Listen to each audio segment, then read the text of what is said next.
The wind rolled softly across the valley, carrying the scent of wet earth and wildflowers. The sun had just begun to slide behind the distant hills, painting the sky in soft gold and rose. The wagon wheels creaked as they crossed the shallow creek, water glimmering like liquid glass under the fading light. Everything looked peaceful, until the horse stumbled. It happened in an instant. A scream, a splash, and she was gone beneath the surface. The young woman's bonnet floated for a second before sinking into the swirling current. Her hands reached out desperately, fighting against the cold pull of the water. Panic filled her lungs faster than air could. But before she could vanish completely, a voice thundered through the air, rough, steady, and certain. "You're not drowning on my watch." The cowboy leapt from his saddle into the creek, the water biting cold around him. His hat was gone, his boots filled with mud, but his grip was sure. He caught her by the waist, pulling her above the water just as she coughed and gasped for breath. For a few moments, the world was just water and heartbeats, the rush of the current, the sound of her trembling, and his steady voice telling her to hold on. When he carried her to the bank, his shirt clung to his chest, his eyes burning with worry. She looked up at him, breathless and shivering, her blue dress torn and heavy with water. I didn't mean to fall," she whispered, her voice trembling. He smiled faintly, brushing a strand of wet hair from her face. "No one ever means to fall, Mississippi. But I reckon it's my job to make sure you rise again." Something about his tone, the calm strength, the quiet assurance, struck her heart in a way she didn't expect. She'd been traveling alone for days, running from her past, hoping for a fresh start. But now, looking into those steady eyes, she felt something she hadn't felt in a long time: safety. The cowboy helped her to her feet, his hands gentle despite their roughness. "Name's Cole," he said simply. "Cole Maddox. Rancher, horsebreaker, occasional rescuer of strangers who forget wagons can tip."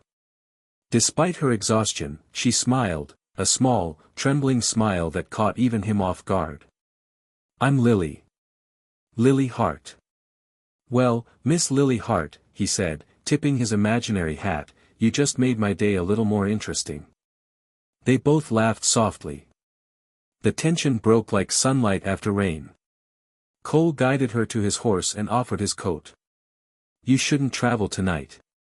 Storm's coming. I've got a cabin a few miles west, nothing fancy, but warm and dry." Lily hesitated. Her heart still raced from the fall, and the idea of trusting a stranger felt dangerous. But something in his eyes, a kindness wrapped in quiet strength, told her he wasn't the kind to harm. "All right," she said softly. "Just for the night." As they rode through the fading light, the silence between them grew comfortable. Cole hummed an old tune, the kind that sounded like home even to someone without one. Lily glanced sideways at him. The way he sat straight in the saddle, the way his gaze stayed fixed on the horizon, it was as if he carried peace wherever he went. And for the first time in years, she felt like maybe, just maybe, she'd been meant to fall that day. At the cabin, the firelight flickered across his face as he poured her a cup of warm coffee. "You can rest by the fire," he said. "Tomorrow, I'll help you fix that wagon." She looked around the small cabin, simple, clean, quiet. On the wall hung an old photograph of a woman and a child. Cole noticed her glance but said nothing. His eyes darkened for a moment, then softened again. "Your family?" she asked gently. He nodded once. "Was. Long time ago." Lily didn't ask more. The silence that followed wasn't heavy, it was understanding. Two souls carrying their own stories, meeting at the edge of fate. Outside, the storm began to roar. Inside, by the crackling fire, two strangers found warmth, not just from the heat, but from something unspoken. Something beginning. As Lily sipped the coffee, she smiled softly. "Thank you, Cole.